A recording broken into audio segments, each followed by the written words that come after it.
थोड़ा दूध पियोगे, हे सीप उतनी बड़ी मोती 9 महीने में तुम्हारे गर्भ में फलित हो जाएगी।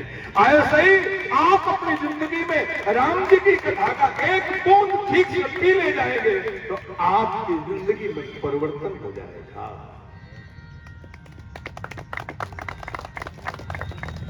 अभी अभी हमने कहा राम कथा शशि किरण समान।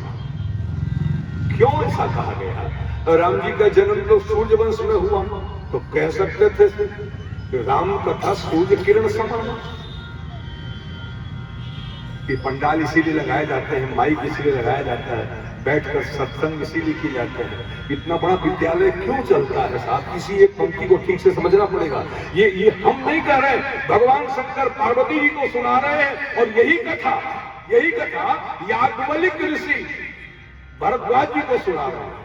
और इस कथा को सुनने के लिए ये शब्द जो आपके सामने मैं निवेदन कर रहा हूं, इसी एक शब्द को सुनने के लिए कि राम कथा शशि किरण समाना, इसको सुनने के लिए बृहस्पति जी के पुत्र भरद्वाज जी याज्ञवल्क्य जैसे ऋषि के चरण पकड़ के बैठ जाते हैं। पैर नहीं छोड़ूंगा गुरु जी, मैं पैर नहीं छोड़ूंगा जब तक आप हमको इसे बता नहीं देंगे।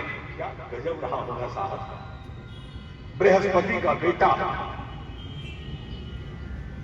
याज्ञवल्क्य माने उस जमाने के सबसे बड़े संत याज्ञवल्क्य ऋषि, जिनको भूत भविष्य वर्तमान सब दिखता था।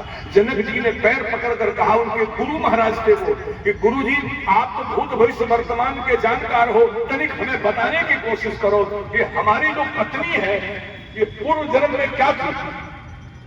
महाराज याज्ञवल्क्य ने कहा मत पूछो वरना तुम बहुत दुखी हो जाओगे। नहीं महाराज बताना पड़ेगा। तब कहा ये तुम्हारी पत्नी पिछले जन्म में तुम्हारी मां थी।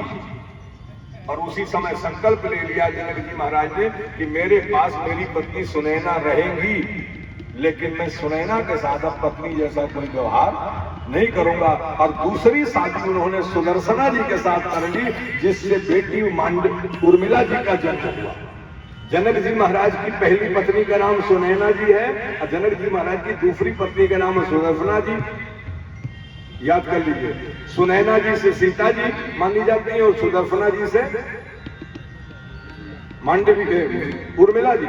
और मांडवी जी की माता जी और सुकीर्ति जी की माता जी, ये दोनों की अलग अलग माताएं हैं।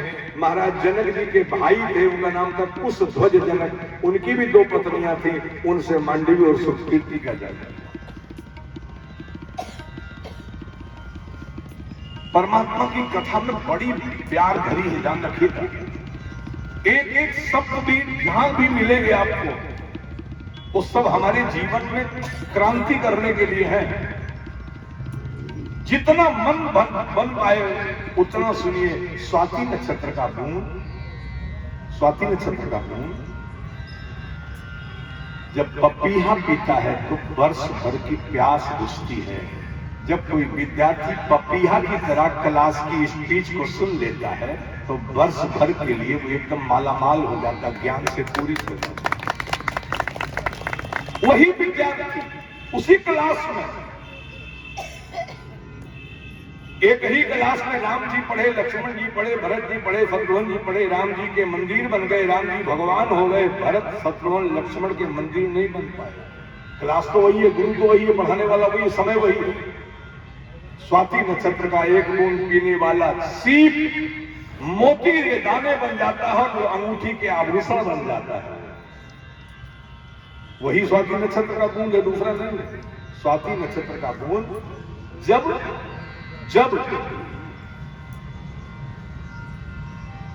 जहर मोहरे के मुख में चला जाता है, जहर मोहरा